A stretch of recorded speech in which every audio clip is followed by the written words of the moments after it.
Deus, Pai do Senhor, fala galera. Primeiro eu vou dizer que eu não preciso nem dizer que eu estou nervosa. Quando Mary me fez o convite, eu falei, Mary, eu não lembro a última vez que eu peguei no microfone. Mas eu não comentei com Mary na época que ela fez o convite, mas quando ela me fez o convite eu estava com Covid, dentro de casa, isolada. E assim, como eu estava isolada, eu tempo para orar e para ler a Bíblia eu tive a vontade, né? Então, era um tempo que Deus já estava falando comigo em oração sobre algumas coisas. E na hora eu não falei nem assim, vou orar, vou pensar. Falei logo, vou. Com medo, mas eu fui. Primeiro eu quero agradecer o convite. Eu, Mary, Paulinho, Rômulo, Júnior, temos uma história passada, mas também ainda no presente. Sempre foram referências para mim no Ministério de Jovens, quando a gente estava junto. Sempre tive muito carinho por essa família, sempre foi uma família que me abençoou demais. Eu aprendi muitas coisas no meu ministério como cristã, junto com Paulinho, junto com Mary. Obrigada. E se hoje eu estou aqui, foi porque eles semearam na minha vida lá atrás, né? Plantaram sementes que estão sendo colhidas até hoje, não só na minha vida, como na vida de outros jovens que estiveram comigo lá atrás. Eu não sou preletora, não preciso nem dizer, mas eu vou compartilhar aqui o que Deus tem falado comigo. Espero que com o que Ele tem falado comigo, Ele fale com os irmãos também. Eu queria que os irmãos abrissem a Bíblia em Salmo 139. A minha igreja está fazendo uma organização de estudo da Bíblia em um ano. E quando eu li esse salmo, meu coração já começou a falar mais alto. Salmo 139. Eu vou ler todos os versículos, mas eu vou fazer a leitura para ler rapidinho, para a gente ganhar tempo. Primeiro, assim, quando eu perguntei para Mary se tinha... Para Mary ou para Joyce? Acho que foi para Joyce. Se tinha tema, ela falou que vinha sendo... tinha uma série de mensagens sobre a graça. Aí eu falei assim, mas ela falou assim, você fica à vontade, pode falar do que Deus colocar no seu coração. Eu falei assim, então, a graça está em tudo, né? Sem a graça nós nada somos. Então, que Deus abençoe no tema que for falado. Salmo 139. Diz assim, Senhor, tu me sondas e me conheces.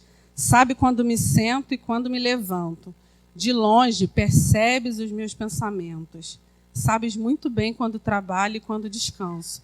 Todos os meus caminhos são bem conhecidos por ti. Antes mesmo que a palavra me chegue à língua, tu já a conheces inteiramente, Senhor. Tu me cercas por trás e pela frente e pões a tua mão sobre mim. Tal conhecimento é maravilhoso demais e está além do meu alcance. É tão elevado que não posso atingir. Para onde poderia eu escapar do teu espírito? Para onde poderia fugir da tua presença? Se eu subir aos céus, lá estás. Se eu fizer a minha cama na sepultura, também lá estás.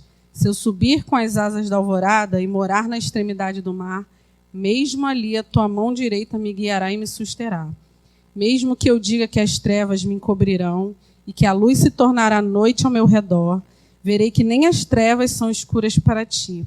A noite brilhará como o dia, pois para ti as trevas são luz. Tu criaste o íntimo do meu ser e me teceste no ventre de minha mãe. Eu te louvo porque me fizeste de modo especial e admirável. Tuas obras são maravilhosas. Digo isso com convicção. Meus ossos não estavam escondidos de ti quando em secreto fui formado e entretecido como nas profundezas da terra. Os teus olhos viram o meu embrião, todos os dias determinados para mim foram escritos no teu livro antes de qualquer deles existir. Como são preciosos para mim os teus pensamentos, ó Deus, como é grande a soma deles. Se eu os contasse, seriam mais do que os grãos de areia. Se terminasse de contá-los, eu ainda estaria contigo. Quem dera matasse os ímpios, ó Deus, afastem-se de mim os assassinos, porque falam de ti com maldade. Em vão rebelam-se contra ti. Acaso não odeias os que te odeiam, Senhor? E não detestes os que se revoltam contra ti?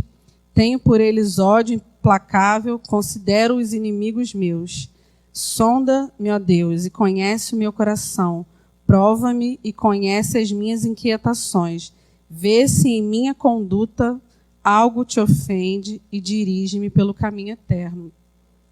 É interessante, assim, quando eu estava lendo, quando a Joyce me falou que o tema era graça, na hora eu lembrei de uma experiência que um pastor que eu acompanho muito o podcast dele, ele falou que durante muitos anos da vida dele, ele ensinou que a graça era.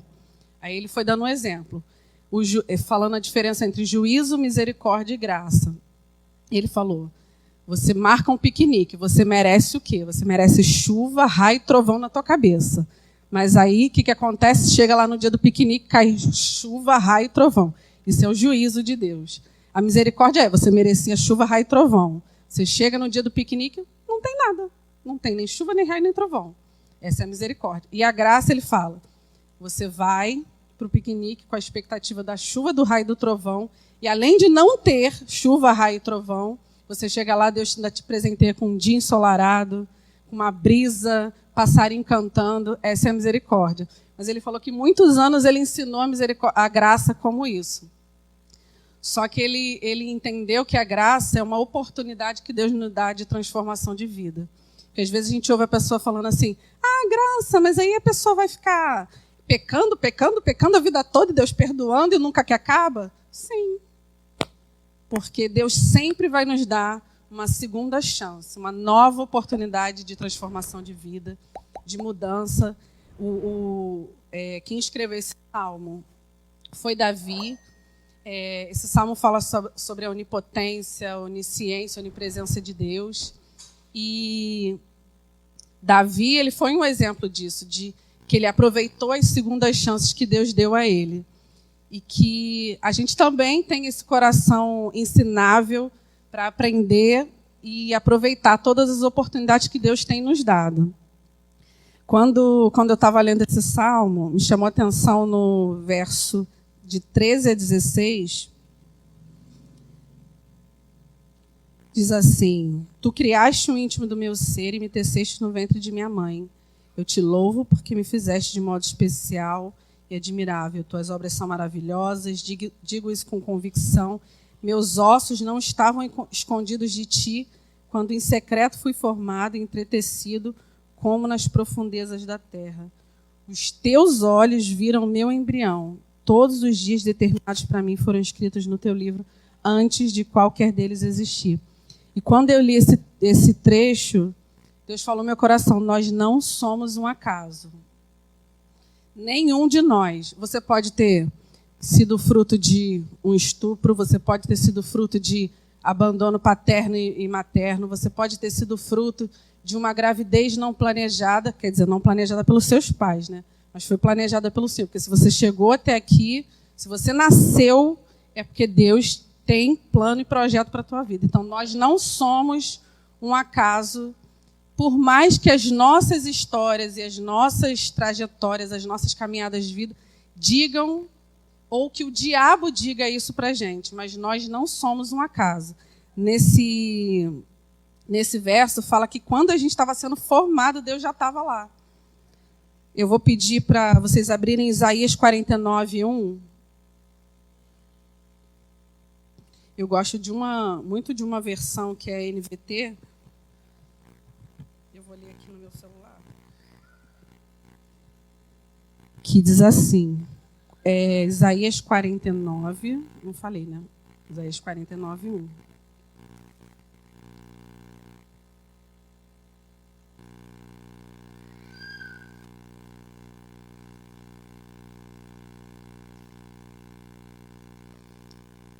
Vou ler. Ouçam-me, vocês em terras distantes. Prestem atenção, vocês que estão longe. O Senhor me chamou antes de meu nascimento. Desde o ventre, Ele me chamou pelo nome. É esse Deus que está relatando nesse salmo que quando você estava no ventre, sua mãe não sabia nem que você já estava ali, mas Deus já te conhecia. Deus já sabia o nome que você teria. Eu já conhecia a história que Ele teria para você, para mim e para você, os propósitos que Ele tinha traçado para mim e para a sua vida. Então, nós não somos um acaso. Nós não somos fruto de falta de planejamento. Deus nos planejou. Eu lembro que um dia eu estava indo para o trabalho e eu estava olhando assim para as nuvens e eu pensando assim, era um dia que eu estava muito triste, e eu pensando assim, Senhor, muito obrigada, porque o Senhor me deu esse dia, se eu acordei respirando. Quantas pessoas hoje não acordaram, não tiveram o privilégio da vida renovada? Ou tiveram alguma questão que hoje não podem, não tem vida, não tem fôlego de vida. E se nós acordamos, é porque Deus quer ainda fazer algo em nós, por nós e através de nós.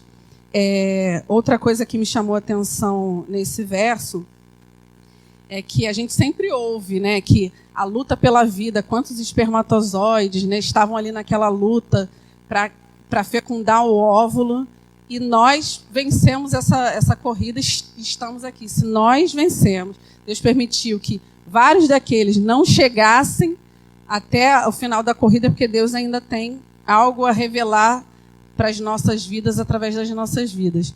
Outra coisa que eu lembrei, eu li um livro há uns anos atrás, que ele deu um exemplo muito interessante. Ele falou assim, quando a gente tem 2 filhos, um filho vai fazer uma viagem para um lugar de frio e o outro filho vai para um lugar de calor. Você faz a mala dos 2 filhos com as mesmas coisas? Não. Você vai fazer a mala do que vai para o frio com casaco, com touca, meia, mais preparada para aguentar o frio, e a mala do que vai para o calor com roupas próprias para aguentar aquela estação. E Deus, e ele falava no livro uma coisa que eu achei interessante, que ele falava assim, Deus, quando ele nos criou, ele nos colocou com gostos, com personalidades, com desejos, com capacidades intelectuais diferentes, para que você... Porque qual é o nosso propósito de vida? Glorificar a Deus em tudo que a gente faz e alcançar cada vez mais almas para Jesus. E se Deus colocou cada um de nós com uma mala diferente, é para que a gente alcance pessoas também dentro do ambiente que nós estamos diferentes. Porque tem pessoas que eu vou alcançar que o Júnior não vai alcançar, que a minha mãe não vai ter contato. Mas se Deus me deu me dotou de algumas capacidades, gostos, até preferências musicais, isso é porque Deus tem algum propósito nisso. Porque Deus não faz nada sem propósito, sem objetivo, sem que aquilo tenha algum fim, e um fim que é benéfico para nós e também para o propósito que Ele quer para o reino. Outra coisa que eu lembrei, 2 finais de semana passados teve um congresso na minha igreja.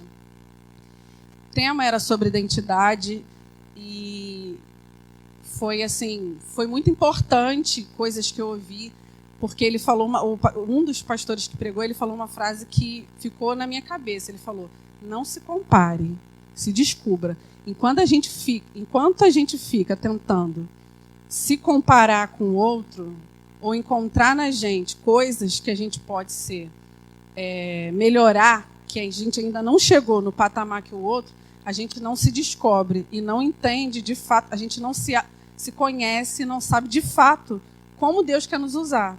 Porque, por exemplo, como é que a gente descobre qual é o nosso propósito de vida? Onde Deus quer nos usar? Quando a gente se conhece. Por exemplo, me bota um microfone para cantar, vai dar ruim. Porque não é para mim.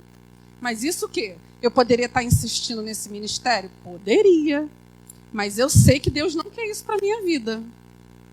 Coreografia. Também não dá. Para mim não dá esse mistério. Ou seja, a gente precisa se conhecer, não para a gente olhar para o outro e falar assim, por que eu não tenho o que fulano tem? Então, por que fulano tem tal coisa e eu não tenho? Não, você precisa se descobrir o que Deus...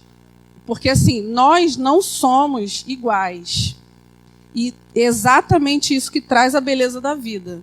Eu estava um dia conversando com a dentista e ela falando assim, você podia fazer um alinhamento no dente, botar uma lente de contato. Eu falei, quero não, amor. Quero isso não. Tá todo mundo, você vê na televisão, internet, todo mundo com os dentes igual, sorriso igual, você não vê diversidade. Então, assim, a beleza da vida é que nós somos diferentes. E Deus nos colocou nesse mundo diferente para que a gente frutifique cada um a seu modo. Outra coisa que me chamou a atenção é do verso de 1 a 6.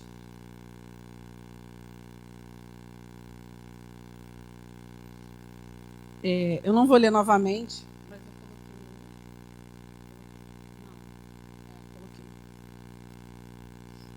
eu coloquei. Verso de 1 a 6, ele fala sobre a onisciência de Deus. Desde que a gente ainda não era nada, Deus já conhecia quem nós teríamos.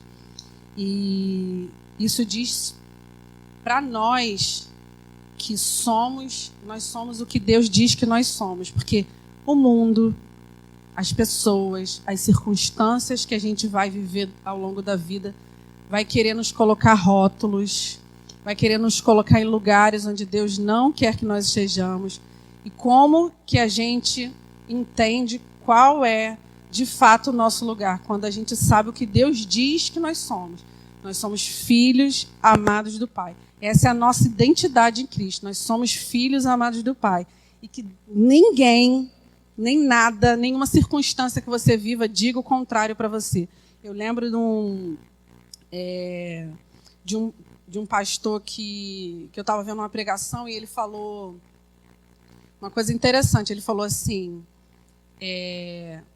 quando eu estava em alguma roda que tinha que se apresentar, que tinha alguma terapia em grupo, eu sempre me apresentava. Oi, meu nome é Ed, eu sou filho do fulano e da fulana, e eu sou órfão desde os 11 anos.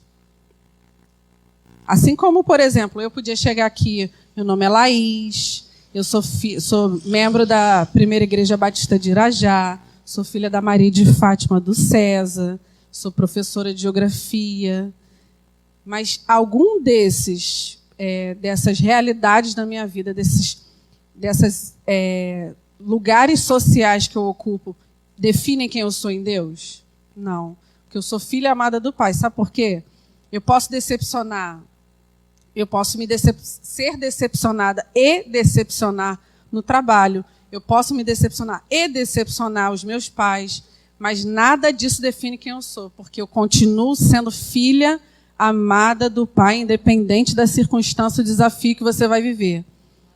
E ele contando essa experiência, ele falou o seguinte, porque quando ele dizia que ele era órfão desde os 11 anos, ele estava se colocando na cadeirinha do abandonado, daquele que foi órfão naquele lugar de orfandade desde os 11 anos. Mas isso não definia quem ele era.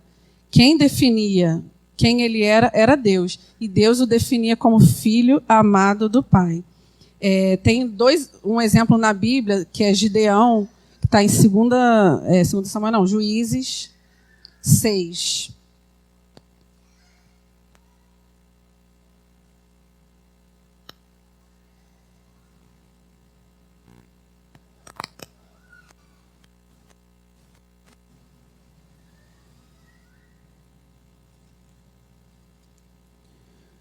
A história de Gideão é bem conhecida, eu não vou ler a história toda, eu só vou dar o exemplo de quando Deus fala com Gideão, a primeira coisa que Gideão fala assim, Senhor, eu não, conta comigo não, dá para mim não, conta com coleguinha, para mim não dá não.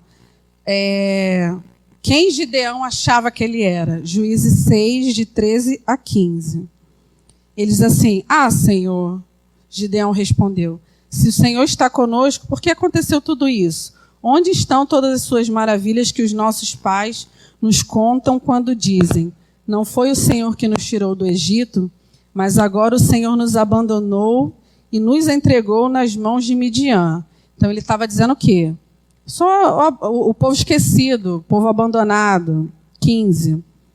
Senhor, respondeu Gideão, como posso libertar Israel? Meu clã é o menos importante de Manassés. Eu sou o menor da minha família. Ou seja, Gideão ele estava se colocando num lugar de inferioridade. Ele não acreditava que ele era um filho amado do Pai, e sendo filho amado do Pai, Deus daria condições e forças para ele realizar aquilo que Deus estava chamando ele para realizar. Mas aí vem Deus e diz quem Gideão de fato é.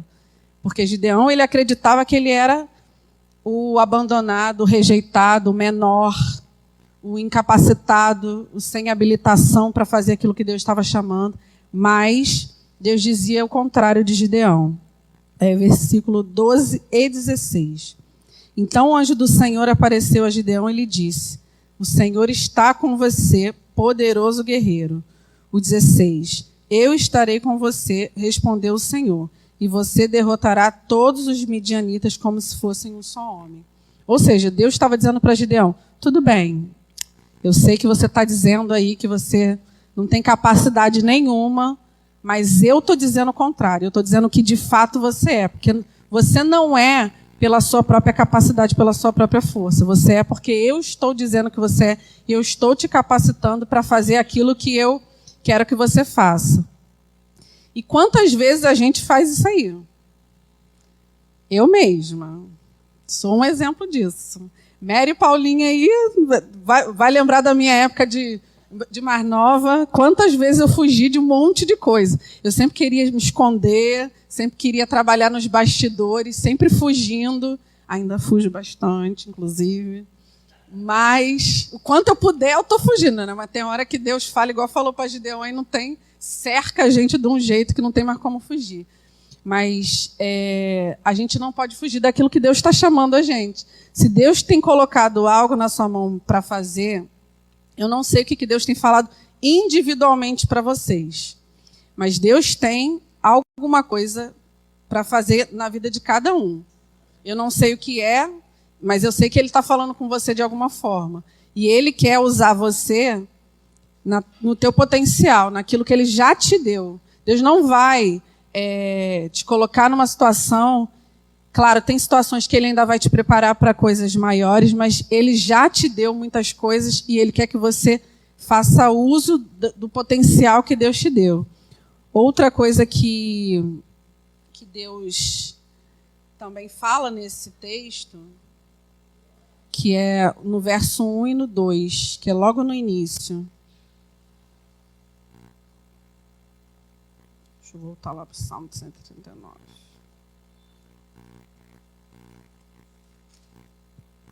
Salmo 139, 1 e 2, ele fala assim: Senhor, tu me sondas e me conheces.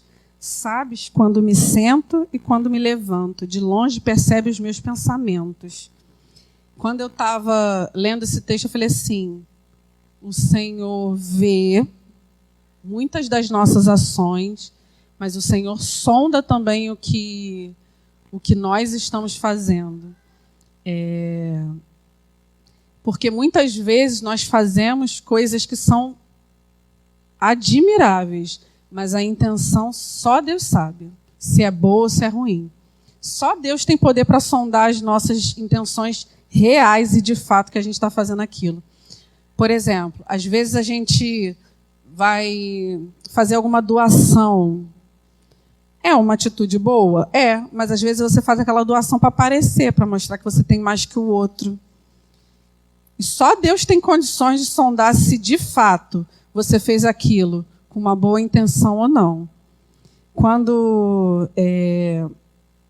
eu estava lendo, procurando alguma passagem bíblica para exemplificar isso, eu estava lembrando que existem situações que a gente faz coisas boas, mas a intenção é ruim. E o contrário também. Às vezes a gente faz uma ação é ruim, mas a intenção era boa. Os dois exemplos que eu separei, primeiro é da atitude, que é boa, mas a intenção é ruim. Foi quando Davi cometeu adultério com Batseba. E o que ele organizou na mente dele? Um plano para encobrir o adultério dele. Então, o que ele fez? Ele foi lá, falou para o comandante, tira Urias da batalha, traz ele de volta para casa. Que ele vai passar uma temporada com a mulher dele e vai estar tudo certo, vai ficar encoberto o meu adultério. Só que Urias falou, não, está todo mundo lá e eu aqui, não vou para casa não é justo. Ou seja, o plano que ele fez acabou dando errado no final das contas. Mas a atitude dele, para quem olhasse, falou assim, poxa, está tirando o cara lá da frente da batalha para ele descansar um pouco, para ele ir para casa encontrar com a esposa. A atitude era boa, mas a intenção dele era ruim, porque a intenção dele era encobrir um pecado dele. E o contrário também. A atitude ruim, mas a intenção é boa. É quando Pedro corta a orelha de Malco. Na hora que ele vai naquele ímpeto e corta a orelha do Malco, a atitude era ruim. Mas qual era a intenção dele naquele momento? Proteger Jesus. A intenção dele foi boa, mas a atitude ele é ruim. E quem tem condições? E nós também somos assim. Às vezes a gente faz coisas que, para os olhos humanos, são agradáveis, mas Deus conhece o nosso coração. Um dos pastores lá da igreja estava falando na IBD domingo passado que às vezes a pessoa fala assim, eu não estou fazendo tal coisa, mas Deus conhece meu coração. Era para a pessoa falar um negócio desse com medo, porque Deus conhece mesmo. Cada impureza que ele tem lá dentro do coração dele. Era melhor ele nem falar para Deus conhecer o coração dele. E realmente, por que a gente precisa pedir, como Davi falou lá no final do capítulo do Salmo? Sonda, meu Deus, e conhece meu coração. Davi era o homem que foi considerado o homem segundo o coração de Deus. Mas ele tinha um coração ensinável. Ele colocava diante de Deus a necessidade de Deus sempre sondar. Senhor, sonda meu coração, porque só o Senhor sabe a intenção porque eu estou fazendo cada coisa. Mas o Senhor sonda e me ajuda também a endireitar o meu caminho. Porque só sondar e você saber que está errado e você continuar errando, não tem fruto de arrependimento naquilo que você está fazendo. Você precisa pedir para Deus sondar, mas também para te ajudar a transformar a tua atitude. Outra coisa que, já para o finalzinho do Salmo, que há um mês atrás eu participei de um retiro lá na igreja, de retiro de libertação, e foi um retiro assim, maravilhoso, porque eu aprendi. Na verdade, eu não aprendi. Coisas que eu já sabia, mas Deus trouxe um novo entendimento para coisas que eu estava aprendendo ali. Que é o verso 16 e 18, e 23 e 24, que eu também coloquei no slide.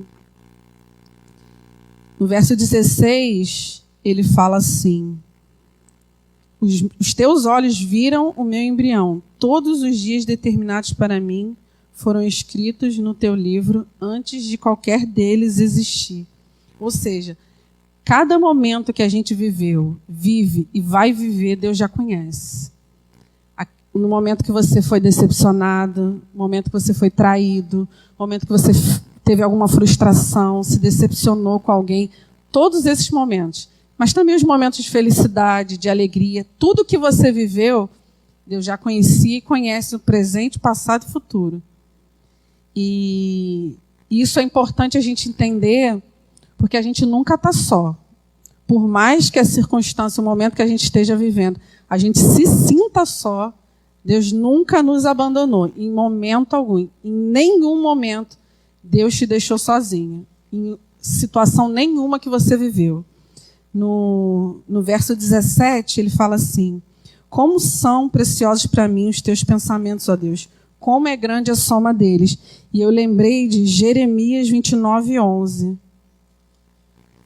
Que diz assim: porque sou eu que conheço os planos que tenho para vocês, diz o Senhor. Planos de fazê-los prosperar e não de lhes causar dano. Planos de dar-lhes esperança e um futuro. Ou seja, eu lembro que eu ouvia muito aquele versículo, tudo coopera para o bem daqueles que amam a Deus, só que eu achava que tudo cooperava para o meu bem. Mas não coopera para o meu... Quer dizer, coopera para o meu bem, mas às vezes não é o bem que eu acho que é o bem. Porque o bem é o propósito de Deus. Porque nosso coração é enganoso. A gente tem uma visão limitada da nossa vida. Tem coisas que a gente acha que, meu Deus, isso é o melhor para a minha vida. Mas Deus fala, está enganada que só. Deus, eu tenho coisa muito melhor para você lá na frente. Eu ouvi uma frase uns dias atrás que falava o seguinte, que Deus quer o nosso melhor mais do que nós. Porque às vezes a gente acha que o que é melhor para nós é maldição para a gente lá na frente. E Deus já conhece. Deus já sabe que aquilo lá na frente vai gerar um fruto amargo para a gente. Deus está livrando, mas a gente, naquele momento, a gente não entende. A gente quer do nosso jeito. Porque a gente sempre acha que a gente tem condições de fazer da melhor forma. E a gente só fala assim, Jesus, é desse jeito aqui, ó, já organizei tudo, já planejei tudo, o senhor só vai lá e faz. E tem situações, a gente tem uma falsa sensação de controle da nossa vida, porque quando a gente planeja algumas coisas e as coisas acontecem, a gente fica com uma falsa sensação de que foi a força do nosso braço, ou que a gente controlou as circunstâncias para que elas acontecessem. Sabe de nada. A gente não sabe de nada. Aí tem situações que Deus permite que aconteça na nossa vida e que mostra para a gente que o controle não está nas nossas mãos. Que alguma coisa que você queria muito, que você achava que era muito de Deus, vai lá e não acontece. Para mostrar para você e para mim que o controle está nas mãos de Deus. Só na mão dele e de mais ninguém. Ele não divide também esse controle com ninguém. Só na mão dele. E esse versículo de Jeremias, ele fala que só Deus sabe os planos que tem para nós. A nossa visão é limitada acerca do nosso futuro, mas Deus, o versículo diz que Deus tem um futuro de paz para nós. E Ele vai realizar na nossa vida aquilo que é melhor dentro do propósito dele, que é bom para o reino, não dentro das nossas expectativas. No verso 18 do Salmo 139, ele fala assim, se eu os contasse, aí ele vai falando antes, né, dos pensamentos, no 18, se eu os contasse, seriam mais do que os grãos de areia. Se terminasse de contá-los, eu ainda estaria contigo. E quando eu li esse versículo, esse ainda me chamou a atenção. Aí eu fui procurar o que significava o ainda na regra da língua portuguesa. O ainda é advérbio de tempo. Ou seja, o ainda quer dizer que Deus estava, está e vai continuar conosco em todo momento, em toda situação. Não existe um só momento da nossa vida que a gente possa olhar e desacreditar de que Deus estava nos conduzindo, estava conosco, estava segurando as mãos nos momentos difíceis, estava colhendo as nossas lágrimas toda vez que a gente dobrava os nossos joelhos. Eu lembro que eu passei uma experiência nessa pandemia. Quando a pandemia começou, meu pai tem uma doença crônica que estava sob controle, só que um pouquinho antes da pandemia começar, deu uma descontrolada. E ele começou a fazer acompanhamento com o médico com medicação. Só que o médico não disse que esse medicamento que ele estava tomando podia dar uma alteração de glicose. E a glicose do meu pai foi a 1.200. Não sei se vocês já ouviram falar de alguém que teve uma glicose de 1.200, mas nem os médicos tinham conhecimento de ninguém. E quando nós chegamos, meu pai mora em Cabo Frio, a gente saiu do Rio 10 horas da noite para encontrar meu pai. Chegamos lá quase 3 horas da manhã. Meu pai falando nada com coisa nenhuma, muito magro. Trouxemos para o Rio. Depois disso, foi no boom do Covid, né, naquela época que estava com alta de casos. Aí teve que esperar ainda encontrar uma UTI para ele ir. Enfim, ele ficou 1 mês e 20 dias internado. E eu lembro que quando eu peguei as coisas dele, que eu fui para casa, que a gente estava aguardando ainda a internação e a gente não podia ficar no lugar, eu levei óculos, carteiras, as coisas dele para casa. E eu não conseguia nem... Eu dobrei meu joelho, eu não conseguia nem orar, eu não conseguia falar nada. Eu só chorava e fiz uma poça de baba e lágrima na minha cama.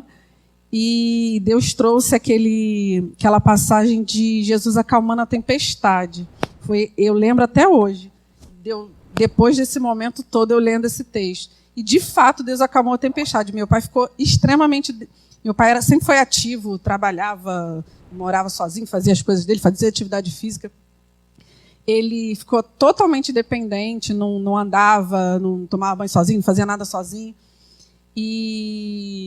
Mas hoje meu pai já está trabalhando, já está jogando bola, andando de bicicleta, caminhando, enfim, para mostrar que Deus realmente acalma a tempestade. Eu não sei se você está vivendo alguma tempestade pessoal, espiritual, emocional, mas eu vou dizer para você que Deus acalma a tempestade ainda hoje. E a gente só precisa entender o que Ele quer fazer no meio da tempestade também com a gente. E uma coisa que eu aprendi nesse retiro que eu falei para vocês é que nós somos corpo, alma e espírito. E Satanás ele sempre vai tentar agir em alguma área que é nossa fragilidade, seja no corpo, na alma, no espírito, a partir de ilegalidades que a gente também vai dando. Porque, por exemplo, você tem... Vou falar do meu caso. Eu tenho uma família que tem propensão a diabetes, mas eu adoro doce. Se eu não vigiar com doce, que é uma legalidade que eu vou dar, comer doce de forma desordenada, o diabo, eu não vou poder botar a culpa no diabo, porque ele me deixou com diabetes. Fui eu mesmo que dei a legalidade comendo doce demais. Mas ele sempre vai usar, seja uma doença na sua vida, no seu físico, seja alguma questão espiritual, alguma questão emocional para te paralisar e te deixar distraído naquela situação. E que a gente tem que pedir todos os dias, Senhor, não me deixa distraído com as coisas desse mundo. Porque o Senhor não me chama, o nosso lar não é aqui. O nosso lar é celestial. E às vezes a gente está muito confortável com essa terra aqui. A gente está vivendo, fazendo o que tem que fazer, estudando, trabalhando, se relacionando com as pessoas. E a gente tem a falsa sensação de que tudo acaba aqui. Mas não acaba aqui, não. Nosso lar é celestial e Deus não nos chamou para a gente ficar distraído com as coisas desse mundo, não. Nem confortáveis. Você está estudando, está fazendo faculdade? É porque Jesus não voltou ainda. Você fez mestrado, doutorado, PhD fora do Brasil? É porque Jesus não voltou ainda. Você casou? Porque Jesus não voltou. Você não casou? Porque Jesus não voltou. Porque se Jesus tivesse voltado, nada disso teria acontecido. Então, que a gente não fique confortável com o que a gente tem nessa terra, não. Porque Deus tem algo muito melhor para a gente no céu. E o nosso lar não é aqui. E como o diabo sabe, né, o que ele faz com essa informação? Ele vai tentar usar diversas fragilidades para tirar a gente do foco. Ele vai distrair a gente para a gente ficar pensando nos nossos problemas e esquecendo de fato do que Deus tem chamado a gente para fazer. Deus não tem chamado a gente para ficar... eu lembro que a líder da célula que eu participo, ela falou uma coisa há umas semanas atrás. Ela falou que ela teve depressão uns anos atrás, e ela falava que quando ela estava lá nos momentos dela de situação muito difícil, o diabo falava assim: levanta não. Vai levantar para quê? Tu não vai ser feliz mesmo? Não levanta não. Fica aí onde você está. E esse é o papel do diabo mesmo: matar, roubar e destruir. Ele vai fazer o papel dele com maestria. E o que a gente precisa entender é: nós somos filhos amados do Pai. Eu não sei o que o diabo, as circunstâncias, as pessoas já falaram de você, falam de você, mas que a gente, todos os dias, a gente declare sobre a nossa vida: eu sou filha amada do Pai.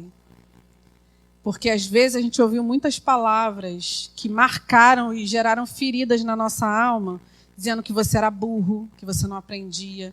Essa semana a gente começou um curso de alfabetização de adultos lá na igreja, e uma moça falou assim, ela tem 47 anos, e ela falou que o marido dela falava assim: você é burra, vai para a escola não, menina, vai estudar para quê? Tu não aprende mais nada não. E ela foi introjetando isso na cabeça dela, e de fato acreditando naquela palavra que ela foi ouvindo. E ela, durante muitos anos da vida dela, ela deixou de procurar uma escola, terminar os estudos dela, voltar ao processo dela de alfabetização, porque ela acreditava naquela palavra que disseram para ela, que ela era burra e que ela não aprenderia nada. E quantas vezes o inimigo vai tentar colocar a gente em alguma cadeira, colocar algum rótulo sobre a nossa vida para tentar paralisar. Você ficar parado ali e falar assim: não, essa sou eu. e que o que Deus tem falado comigo é que a nossa identidade é de filhos amados do Senhor.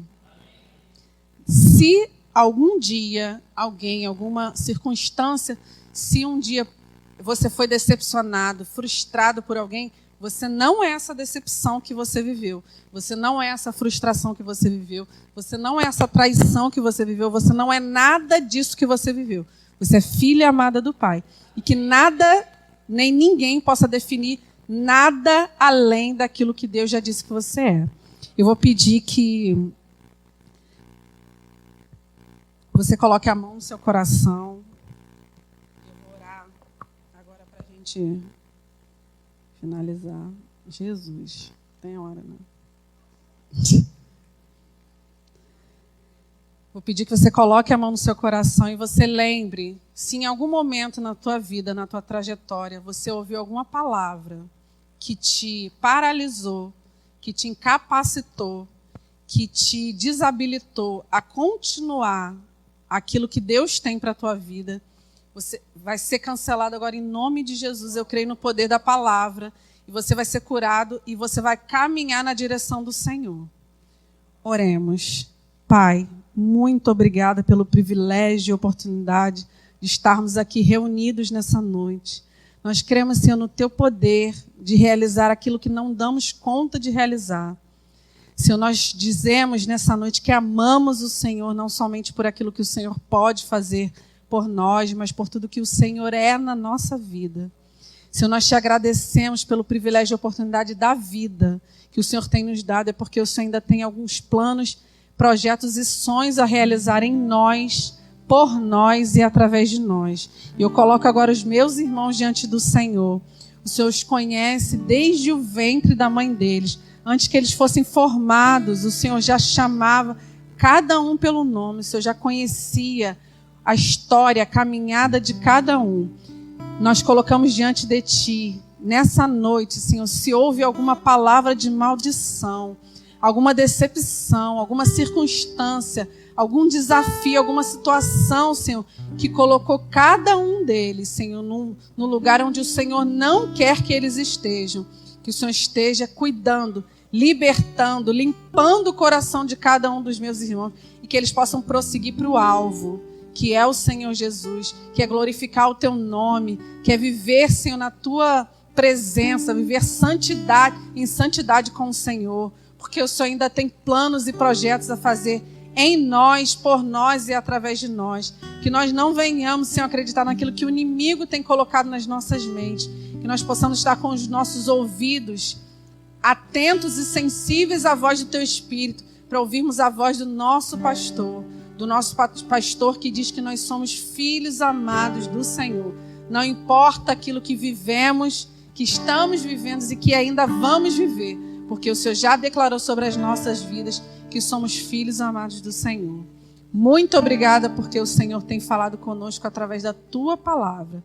Continua conosco em nome de Jesus. Amém.